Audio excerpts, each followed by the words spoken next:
This is a loaded question. And if you guys know me personally, you know that I am not a big fan of open houses, mainly because they're just a safety risk. That's really all it boils down to. But let's talk about the question was asked. I just listed my home. This is not one of our clients. And my real estate agent is recommending that I do or that we hold like a lot of open houses to get as many people through because what I've been told is that the more people that see my home, statistically, the more my home will sell for.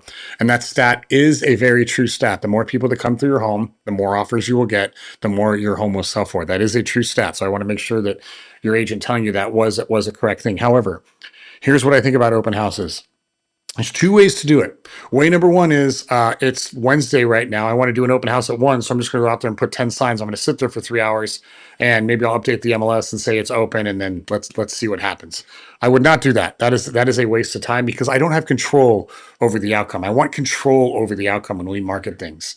One of the other negative things with open house is if you're only one agent, there's a lot of people that could walk in, and if it's busy, like there's just safety concerns there, especially for female real estate agents. It doesn't happen often, but it does happen, right? So I don't want to ever be in a position where I'm in a home. I don't know who that person's coming through. I don't have a relationship with them. They haven't been vetted.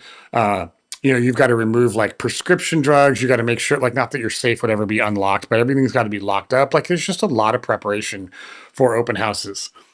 On the plus side of an open house, I would remember this. Real estate, like people always have a plan when they're going to buy in real estate, and that plan is almost never correct, right? There's a famous quote from I think World War II that General Patton said, and he said, "Our plan for storming Normandy failed, but without the plan, we would have failed." And that's kind of how open houses are, right? I can't tell you how many times people walk into an open house and they're like, "Hey, I got a real estate agent. Don't talk to me. I'm just looking. I live in a neighborhood. We're not buying a home." Right? They're very standoffish.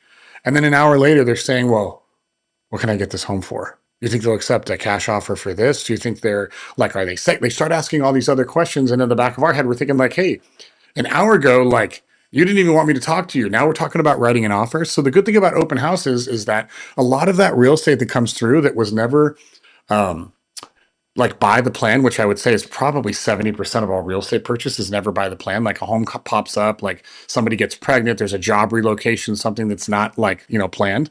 And then all of a sudden, what was not even in the cards 3 weeks ago, now you're writing an offer on a home and you're thinking about moving across the city. That happens a lot. And the cool thing about open houses is you can get people in there that maybe aren't active in the market right now, walking through your home. And there could be a chance that they walk through and you're like, "Oh, I had no idea." Like, actually, that's how we found this home. We walked through. It was open one day. I liked the floor plan. I called my wife, and she came up and she agreed. And so we pulled the trigger. So this is kind of the same thing. Could that happen with the home on the MLS? It could, but when you make it easy for people to come in, that type of situation has more of a likelihood for happening. Now let's get back to reality. How many times of every 100 open houses does something like that happen? Somebody walks in, they have no intention to buy, they walk in, they see it, they fall in love, and then they write an offer that night. It's not crazy rare, but it doesn't happen every open house, right? I'd probably say maybe 1 out of 75, give or take, it happens. So I think it's more of a judgment call for you. Do you mind people coming through your house that don't have real estate agents, that haven't been vetted, that are not pre-qualified? That could be like we get a lot of neighbors, which real estate agents love because the more people that we meet, the more clients we can work with. So a lot of neighbors come through and they want to see like, oh, Sally and Jimmy listed their home for 2.5 million. Like we should see what's on the inside because people want to know like what their home is worth. So they walk in, they're like, "Oh wow, my home's way nicer than this." And man, if they get 2.5, I think our home's going to be 2.7. And people like to feel good about that. Now, they could get that from the MLS and Zillow and pictures and all that fun stuff, but you are going to get neighbors. Some people don't like the neighbors in the house. And so that's why I say I think it's a judgment call from you. It's not, your home is not going to sell because you don't do it open house, and it may not sell at all because you did an open house. But I'm of the firm belief of that the more exposure your home gets, the more opportunities we have for a potential contract on your sale, on your home. If you know me personally, you know that we are huge in the ad space. I believe in a ton of media. I believe in a lot of Instagram, Facebook, Google, YouTube, display, pay-per-click advertising. Like we spend a lot of money on advertising. In fact, a lot of you guys watching this video probably got to this video because of an ad that we ran on social to drive you to this blog post. And so what I want to do is I want to say, hey, do I know who this buyer is going to be? Are they local? Are they not? Can I reach them with ads? And can I spend money to accelerate the amount of time or decrease the amount of time it's going to take to sell this home for a record price. I don't want to leave anything up to chance. Now, if I'm going to do an open house, what I'm going to do is I'm going to do it very intentional. I'm going to run an ad on Facebook and on Instagram. And I'm going to tell the entire market, hey, this home's going to be open Saturday from 1 to 4 p.m.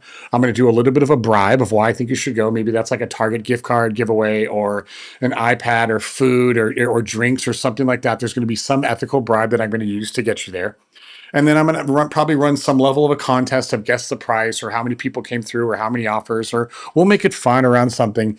And then I'm going to ask them to register so that I can uncover what they're looking for in a home so that I can either work to sell them that home, sell them another home, or have that in our CRM so that the next listing that we take, we have more buyers. Because the more of these ads that we run, keep in mind, when you hire us to sell your home, you're not just getting the results of the ads that we run for your listing. You're also getting the results of all of the other ads we've run for so many other listings that people that weren't ready to buy, that the house wasn't right, it wasn't the right price point, it wasn't the right neighborhood, something was wrong. All of those people are sitting in our HubSpot account, and everybody who's looking for a $2 million home in 92011, in the second part of 2026 are sitting there. And those are the first people we're going to reach out to once we sign that listing agreement. Because chances are, I'd probably say 60% chance the buyer that's going to buy your next home is already in our CRM because of the ads that we've run. I can get you a 10x multiple on success around ads over an open house. Now, there are open houses that just explode and you get like 150 people through. That does happen. It doesn't happen as much anymore, but it definitely does happen depending on that home.